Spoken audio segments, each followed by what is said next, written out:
공화당 6개 주가 바이든이 대학 학자금 대출 탕감해 주겠다라고 행정명령한 것에 대해서 소송했습니다. 소송을 건 겁니다. 물론 전에도 한번 이런 보도를 해드린 적이 있죠. 그때 소송을 걸었던 것은 그냥 민간 단체였는데 이번에는 아예 주 당국이 직접 소송을 겁니다. 바로 여기에 보여드리는 이 서류가 소송장의 첫 페이지인데요. 여기 보면 이제 각 주들의 이름이 나오죠. 6개 주에서 소송을 건 것이고요. 지금 피고 측 이름에 보면은 조 바이든, 조셉 R 바이든 주니어 해가지고 조 바이든 대통령 이름이 들어가 있고 그 밑에 보면은 이제 교육부 장관, 연방 교육부 장관의 이름이 들어가 있습니다. 그래서 조 바이든과 연방 교육부 장관을 상대로 해서 지금 소송을 제기를 한 상. 아칸소주, 아이오와주, 캔자스, 미주리, 네브라스카, 사우스캐롤라이나 이렇게 6개 주에서 했고요. 미주리 주에 있는 연방지방법원에 소송을 제기했다고 합니다. 이 소송의 핵심은 뭐냐 하면은 지난번에 다른 단체가 바이든 대통령을 소송했던 것과 같은 핵심입니다. 의회의 법으로 인정을 받지 않은, 의회의 승인을 받지 않고 연방정부의 자금을 지금 대통령이 마음대로 집행할 수 없다라는 것이죠. 그것이 바로 이제 핵심입니다. 그러면서 이번 소송장에서 30페이지가 넘는 소송장 내용 중에 지금 중요하게 지적하고 있는 부분이 뭐냐 하면은 웨스트 버지니아 vs EPA, 그러니까 환경보호청을 상대로 웨스트 버지니아 주가 소송을 걸었던 이 소송에서 연방 대법원이 내렸던 판례가 있습니다. 이게 이제 이슈가 됐고요. 이미 그 판례에 보면 행정부는 의회가 법으로 만들지 않은 것을 마음대로 입법할 수 없다. 그러므로 의회의 승인을 받지 않은 바이든의 행정명령은 아무런 구속력이 없다. 멈춰야 된다. 이거 집행해서는 안 된다. 이렇게 이제 결론을 내리는 겁니다.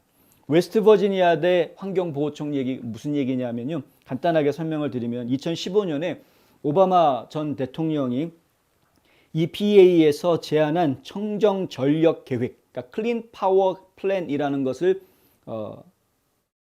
계획을 이제 집행하려고 했습니다. 클린 파워 플랜은 기존의 석탄 에너지 발전소들 이런 것들을 이제 없애버리고 그리고 이제 뭐 원자력 발전소라든가 이런 것들도 좀 규모를 축소시키고 청정 에너지 발전소, 그러니까 풍력 발전소, 뭐 태양력 발전소 이런 거로 전부 다 교체하기 위한 계획이었습니다. 이 계획이 또 바이든이 대통령이 된 뒤에 또 다시 지금 진행되고 있긴 합니다만은, 근데 법의 근거는 대기청정법이라고 해서 클린 에어 액트라는 법의 근거에서 이 클린 파워 플랜이라는 것을 추진을 했는데 석탄 에너지가 주 수입원으로 되어져 있는 중요한 주들이 여러 주들이 있죠. 그리고 그 산업에 종사하고 있는 수많은 사람들이 갑자기 지금 직장을 잃게 되는 상황들이 발생할 수 있는 여러 가지 문제들이 발생하게 되니까 여러 주에서 이의를 제기하게 됐고 그리고 이제 그 석탄 석유 업계에서도 이 문제에 대해서 이의를 제기하게 됩니다. 그래서 이제 웨스트 버지니아 주가 대표로 맡아가지고 소송을 제기합니다. 환경청을 상대로 소송을 제기하고 결국에는 항소하고 항소해서 연방 대법원까지 가게 됐고요. 연방 대법원에서 내린 판결은 뭐였냐면은 아까 말씀드린 대로 의회에서 법으로 통과시키지 않은 것을 EPA라는 환경보호청이라는 연방 부서 하나가 독단적으로 자기네들끼리 마치 법을 만든 것처럼 물론 이제 환경청에서는 시행 규칙을 만들 수는 있습니다만은 마치 시행 규칙을 만들어 가지고 움직이는 것을 예전에 있지도 않은 법을 만들어서 하는 것처럼 하는 것은 그거는 안 된다. 예. 무엇인가 법규로 제재를 가하려면 기존 민간 사업체들에 대해서 법규로 제재를 가하려면 반드시 의회에서 입법 절차를 거쳐서 법으로 통과하는 과정을 거쳐야 된다. 이게 이제 연방 대법원의 판결의 핵심이었던 겁니다. 그래서 마찬가지로 이번에도 바이든 맘대로 이걸 할 수가 없다. 의회에서 결정해야 된다라는 거죠. 이미 대법원 판례가 이러한 비슷한 게 있기 때문에 뭐 빼도 박도 못한다. 이렇게 되는 겁니다. 그리고 각 주들은 이런 이야기들을 하는데요. 경제가 지금 좋지 않다는 거죠. 최소 4천억 달러가 소요될 것으로 추정이 되는 이 학자금 부채 탕감은 인플레이션 압박을 가중시킬 것이고 미국의 중산층과 노동자 계층과 가난한 미국인들에게 더 많은 해를 끼치게 될 것이다. 이렇게 주장을 합니다.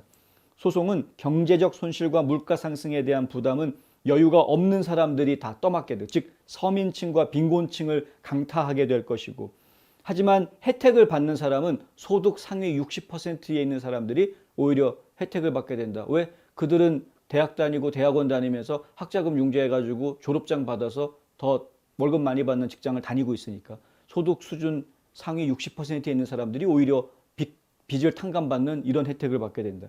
이게 불합리하다라는 거죠. 아칸소주의 법무장관인 레슬리 러트리지는 주들이 소송을 하는데 6개 주가 뭉치게 된 이유를 이렇게 이야기합니다. 열심히 일하는 미국인들에게 대학 진학을 선택한 사람들의 대출 빚을 떠맡기는 것은 명백히 불공평하다. 교육부는 법에 따라서 대출금 잔액을 징수해야 된다. 교육부의 의무는 빚을 탕감해 주는 것이 아니고 연방정부의 빚을 진 사람들에게 빚을 주었던 돈을 다시 받아오는 것이 교육부의 역할이라는 거죠. 그리고 바이든은 그것을 무시할 권한이 없다.